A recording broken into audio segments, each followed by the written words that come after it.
The French launching airstrikes against ISIS targets in Syria over the weekend. This, of course, in response to Friday's horrific terror attack in Paris. What kind of response is needed now from the world?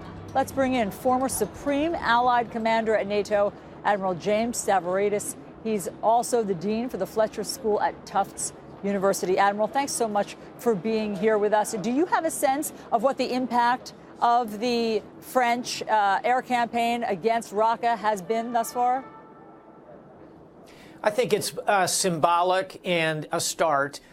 It will certainly degrade and kind of push the Islamic State out of their planning mode and put them into crouching and survival mode. But there's a lot more to be done. Perhaps the more significant strikes were the U.S. airstrikes against the oil trucks that are carrying fuel, which is the money for the Islamic State. We're going to need to go after both military and economic targets to really begin to choke off the Islamic State.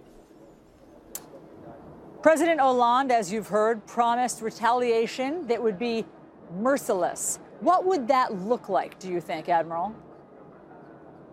I think what France should do is go to NATO and invoke what is called Article 5 of the NATO Treaty, which states that an attack on one nation is regarded as an attack on all the nations.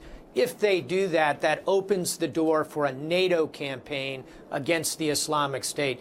That would amp up significantly the level of strikes. It would include more special operations, more intelligence, more trainers, boots on the ground, not 150,000, but say 15,000, to stiffen the land force, the Kurds, the Iraqi security forces. Over time, it would unlock the Turkish army, second largest in NATO, because we are going to have to do this ultimately on the ground in Syria, unfortunately.